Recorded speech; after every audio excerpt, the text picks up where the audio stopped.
Hey everybody, I'm Tim Corpus and I'm a composer for live performance and film and interactive media.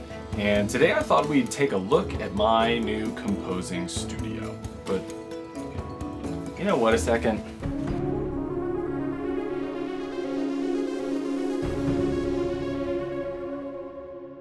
Because, you know, it looks really great over here. There's all sorts of pretty stuff, but you know what? Honestly, it's kind of disorganized over here. Because, you know, like the internet's a lie. So every time we see these walkthrough videos and you kind of feel bad, like, oh, I wish I had all of that gear. I can't do the music that I want to write because I don't have that gear. It's just not true. The gear doesn't make the music, you do. So just remember that. That's just a little bit of caveat. Because we're going to take a look at some things that I found really useful and helpful in my composing studio, but you know, you don't need all this stuff. So caveat aside, this is a new space for me. So I rebuilt this space just a few months ago, and it was actually, this stuff was on that side, and that table was over here, and what I decided to do was switch things up to make some more space for what you see here, for the composing.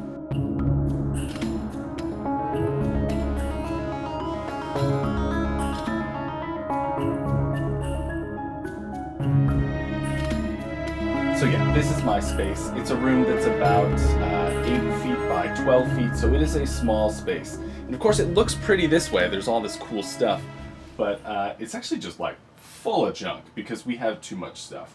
I mean, we got extra instruments, storage, so many scores. This is just like how a composer lives, right? But the purpose of this space is really to write music. I don't do that much recording in this space. I do sometimes record myself for a cue or one other person, but I'm not going to fit a whole band in here. And anytime I'm doing larger recordings, I'm going to go somewhere else because they have a larger space. But yeah, I am very fortunate and blessed to have this space. It's been really nice to compose in. Before this, I was in a dining room, and before that, I was in a second bedroom, sharing space with a lot of other things. So this is a pretty amazing thing for me. And also, I've been a professional since 2012. That's when I left graduate school. So it took a long time before I had an entire room like this. And it's far from perfect. It is really problematic. In fact, that's a window. And of course that means that there's all sorts of sounds that come through anytime the window is open or even closed. So, you know, it's not the perfect space, but it's a great composing space for me and where I'm at right now. And let's take a look at some of the key things, which would probably be the bourbon. Anyways. So I do have a bit of storage, which is nice. I've got a bunch of guitars in there, and then so much paper because of all of the printing. That's all full of paper. 8.5 by 11, 11 by 17, 10 by 12 for orchestral parts. Of course, the drum pad to stay in shape, and then all of my current working scores, and then all of my previous scores that aren't really in use right now are put away somewhere. Probably in another pile of scores. There's also more scores. Yeah, but here are some scores. Here's some scores. Here's some more scores. Oh, there's more scores. Got some scores over there. Scores here. Oh, and what is this? Oh, more scores. Oh no, more scores. All the bibs and bobs, reel-to-reel, extra percussion, microphones, office supplies, and then all of the stick bags because there's so many mallets that come with being a percussionist. Yeah, things look really organized on this side, but like I said, this is a very functional space, so things are kind of crammed into every little corner. So some of the great guitars I'm running, I'm working with a classic Squier jazz bass. Sounds great for what I need. Nice heavy chunky guitar, Epiphone SG. We have a beautiful Fender Tornado that I've been borrowing from a friend since he had a kid. And, you know, Mike, whenever you want that back, just let me know. And then my baby, which is a Walden, I think it's like a D200, D100, something like that. Beautiful guitar, really great sounding, really nice rosewood neck. It's really relaxed to play. This is what I mean. I got stuff everywhere. Those are shipping container things for sheet music that's 11 by 17. Just got to find a place for everything around here. I've got all sorts of cymbals from my work as a percussionist. I was playing in various orchestras, chamber ensembles, playing drum set in a band. I think the cymbals, they're all hiding right down there. That's what I mean. None of these spaces are truly perfect. There's a dog. He's always here. But having cymbals is a great way to add some live elements to your music. So I always love miking a cymbal, doing my own cymbal rolls, or even I always like adding a live element with cymbal rolls, or even, it's a great trick? Stick, cymbal hit, and then pitch down, and you get a nice pew type of feel. I do a lot of that stuff for textural stuff. Yeah, so there are a lot of various instruments that I've collected over the years that I use, also including a cello and a bass. They live outside the room because I can't even fit them in this small space. So when I redid this space like a month ago, I made sure there was space for wiring all along the edges. And a lot of the time if I'm doing a performing of a live instrument, I'll pull it out here to do it. So on this side of the room, I've got a bunch of Rode microphones, NT2A. Some of my favorites are these Line Audio CM4s. They're really great. Not necessarily perfect for this room. I've used them a lot for recording strings in live space or even voice. As the room mics, they sound great. But depending on what you need, you find a microphone to get it done.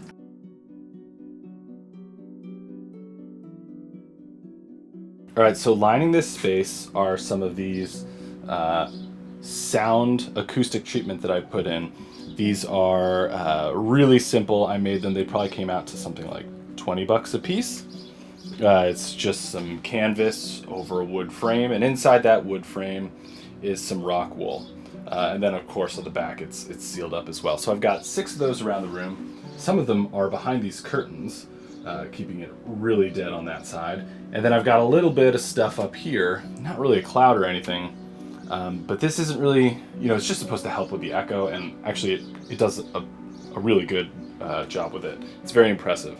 And then actually on the floor here, besides Lance, the black right there is actually a gym mat. It's about like a ½ inch thick, and so there's the gym mat, and then on top of the gym mat is a carpet mat, and then on top of the mat is the carpet. So there's a lot of padding underneath here, which was really important. I've got neighbors, and so I try to be kind to them, especially if I have to work late at night, which sometimes happens, but I often try to make that not happen. But the padding down here, the acoustic treatment of the room, like I said, it's definitely not perfect. But it helps. It certainly gets the job done, and it's not that expensive. So even if you're in a very imperfect space like I am, you can make these things for very cheap. $150 total, less than that. And I also have a bunch of leftover carpet padding that I use from time to time. I've done some work with that to put that around to dead the space more, or even build a little shell if I need a really dead space. In fact, right now you may even hear the birds. So over here we have my only hardware synth. It is an ASM Hydrasynth, that's Asian Sound Machines. As soon as this thing was announced, I pre-ordered it from Sweetwater, thanks friends over there. And it took a long time because of some embargo on China, so it took forever before it actually got to me. But like my favorite thing about it is, see that little screen there? It shows you the waveform. It's also got a great polytonal aftertouch, so I use this thing all the time for just performing, but then also there's some great ways that you can use all of these controls, set the CC for them, and then you can also set like a MIDI control with polytonal aftertouch. So perhaps I'm playing a violin part up here, and instead of controlling with like a fader to do any sort of velocity control, you set it with the keys. Super helpful. I love it. And then down here we have my old keyboard that's just a simple Casio Privia. Been using this for well over a decade now, and it's a great simple MIDI keyboard, an 88 key. At some point I'll update that and move on, but for right now it works, and I've spent my money elsewhere. Working with sheet music is a lot of my work from copyist and engraving work to my own composing, and so having a large desk where I can work, write, and edit is really helpful. I've got all sorts of, notepads with sheet music that I can work on here or with the keyboard, so it was really important to me to have a nice big desk where I can actually see an 11 by 17 score and work on that right next to where I'd be working on my computer. So this is some of the newest gear in the space. So part of why I moved everything around was I had a friend, Tony Scott Green, who was super generous in hooking me up with this rack, which, no joke, it's been like a decade-long dream of mine to have a rack. I had no reason to invest in this until now, because for the most part in my life I've always been writing in the box and I just never needed the space. But that's changed now. The office is a mess, but we have new things.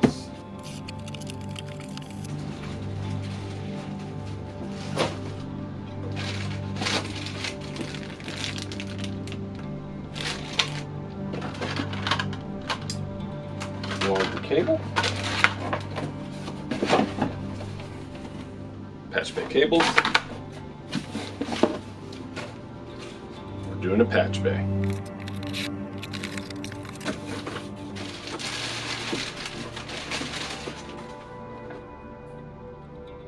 Went with the perfect.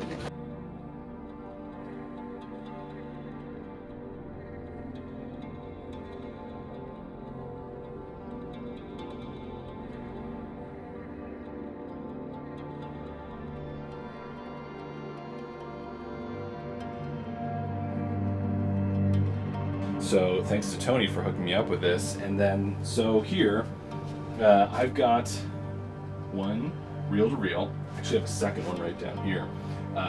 Too many, and they definitely need some love. But with these reel-to-reels, I'm running this patch bay here that makes it so I can port stuff in and out. So I've got my Focusrite 18i20, which is my main interface, recording and stuff through there. The beautiful Warm Audio Tone Beast, which is right there, and that's the only mic pre I have. And then I have the patch bay, and everything that is kind of going into the system can also come out of the system. And so I can send stuff through my Korg pedal down here. That's an old, what is that? That's an AX1500G. Woo! Early floorboards. And then I've got my first interface or first big one I ever got. It was actually running Firewire, and that's one of the old PreSonus. So I have this just when I need additional inputs, which doesn't happen super often, but when it does, I have it. So this whole thing is super helpful. And then on top of that, I've got this Icon QCon G2 digital mixer that I really wanted when I was working on my album MMXX.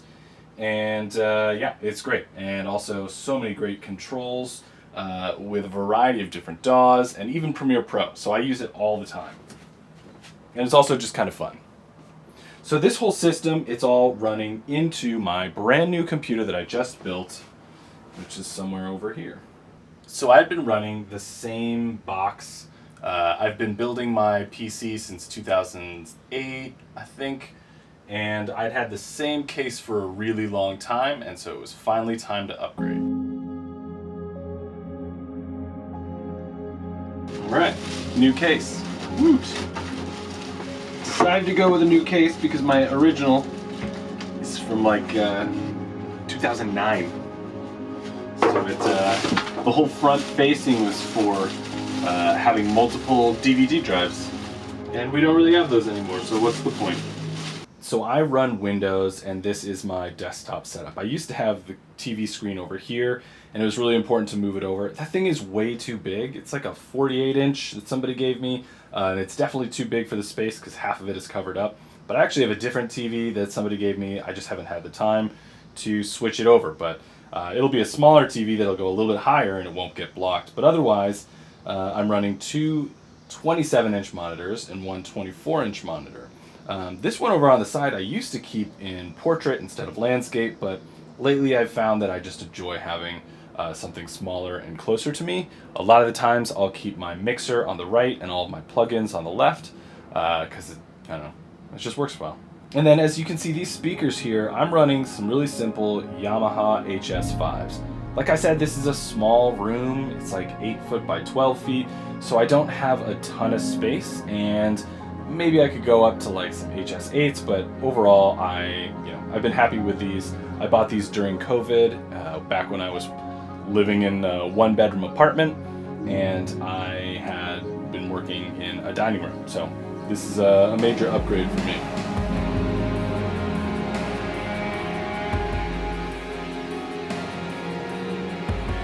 So this computer was a big upgrade for me. I had built a different computer, I don't know, like 3 or 4 years ago, probably closer to 2, 3, and I had added an NVMe there. I moved away from some of the solid state drives I had, which was nice, but I was really feeling that the processor I had, which had been an i7 7700, it was slowing down, so I had an opportunity to upgrade, so I took it.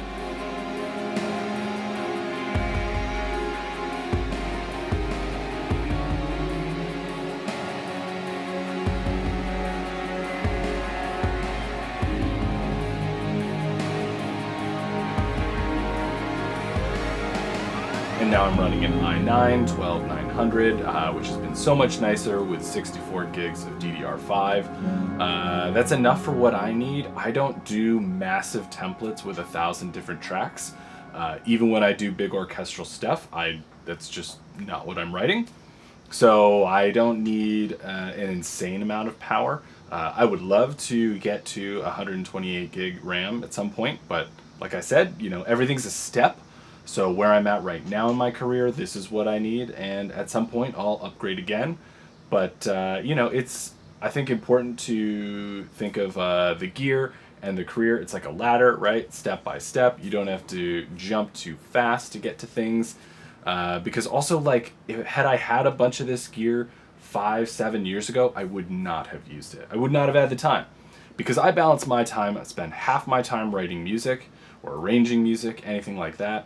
And the other half of my time, I'm doing arts management, where I'm running symphony orchestras and opera companies and helping out with all sorts of things for arts organizations, including the Chicago Media Composers and Lyricists here in town, that supports and educates and advocates for media composers in the Midwest. So that takes up a lot of time, and you don't really need a nice rack full of gear to do that type of stuff. So it's just like where my life is at, right? Because at one point in time, I was a full-time arts administrator, and I had things like benefits. Oh, I miss those. And I commuted up to an office every day, but now I'm here. I walk down the hallway, get my coffee, come in here and do whatever it is I'm doing, whether it's grant writing, composing, arranging, editing, making videos. Every day is pretty crazy and different, but I need an office and a space that can do all of these different things. This is where Lance usually likes to hang out, and of course it's kind of a difficult space because, I have to roll the chair around. Of course, in here we have more storage stuff. I've got some more guitar pedals and microphones, tons of drumsticks. I used to be a Vic Firth artist, so I have like a billion Vic Firth sticks. And of course, within my rig here, I'm always running Touch OSC. And of course, I use this for every DAW I use. I use it for Finale, I use it for Dorico. And of course, I love Reaper. Reaper is just the most incredible. I've been working a lot in Pro Tools lately. God, does it make me love Reaper even more. So all this stuff is super nice to have. I'm very fortunate that I've been working for a long time and I've got a lot of things. But as you can see, it's not a perfect space.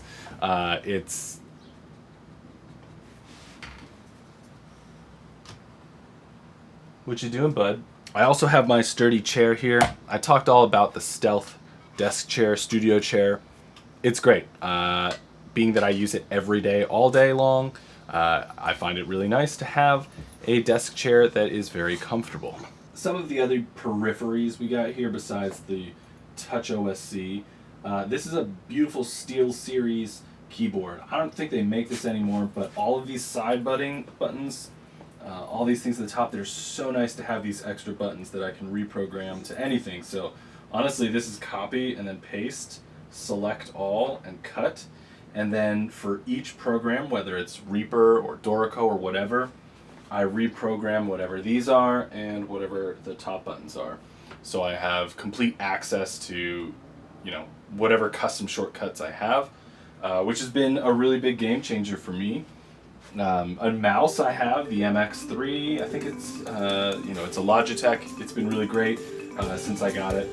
And when I need pad stuff, I've got that Akai, the LPT8, really simple, but gets the job done. It's also nice to have a little bit of greenery in the room.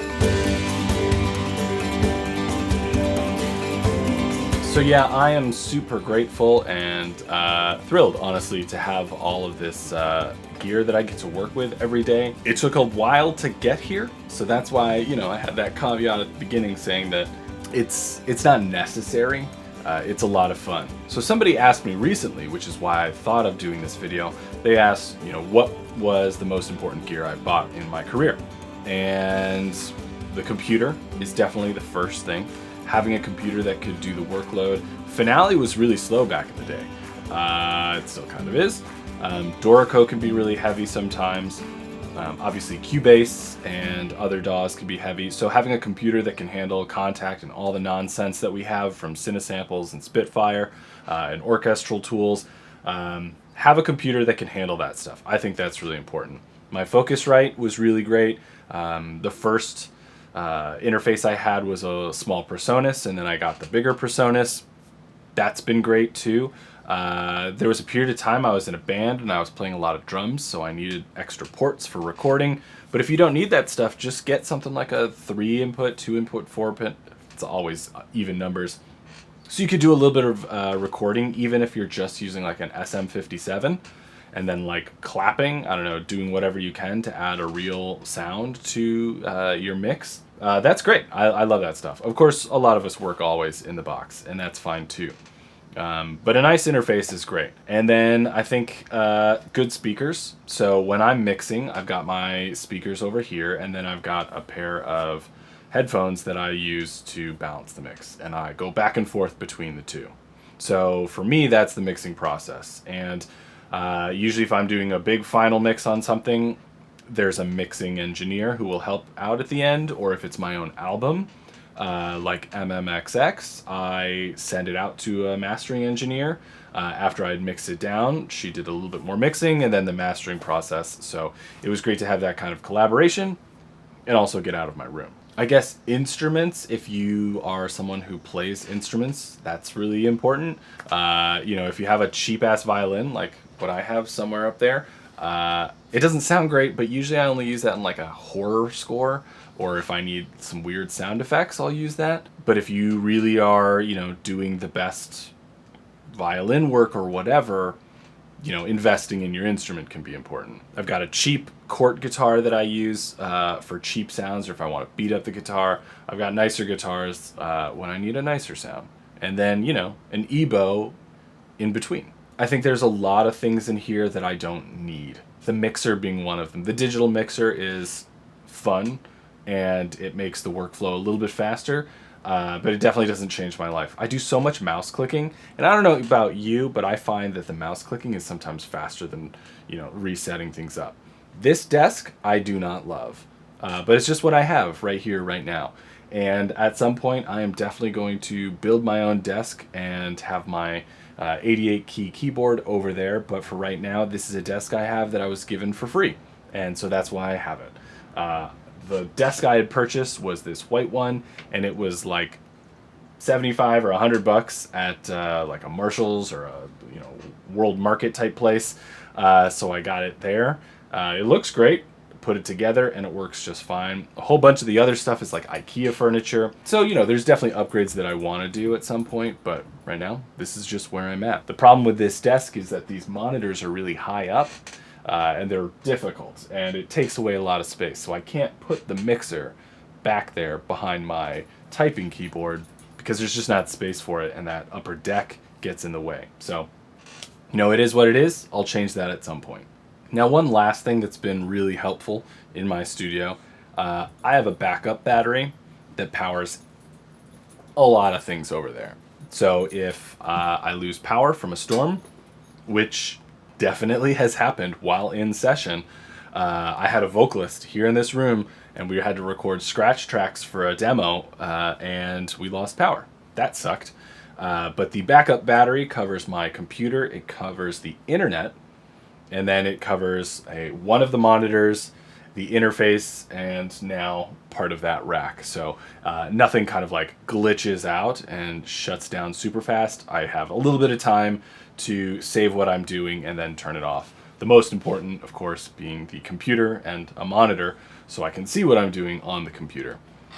Depending on where you live, you may not need that, but I found it pretty helpful for what I do. And it's probably been more beneficial to me than that mixer over there. But, you know, so I hope this video is interesting and helpful. I hope you learned something or get some ideas. Be sure to subscribe to the channel, hit that like button. You know, I had thought about doing this for a while, and I had always pushed back and thought, you know, there's not that much to show until somebody asked me a question about what I was using. But I definitely just didn't want to give the idea that you need all this stuff, or that I have this like perfect environment, because it, as you can see, is far from perfect, and it's just where I'm at right now. I'm also moving not too long from now, so all this stuff is going to change again. So that's why there's like not a lot of shelves on certain parts. There's not other things hanging up, because I ain't going to be here forever. But I love gear. It's fun. And I think that's okay, right? It's okay if you just like gear and buttons and stuff.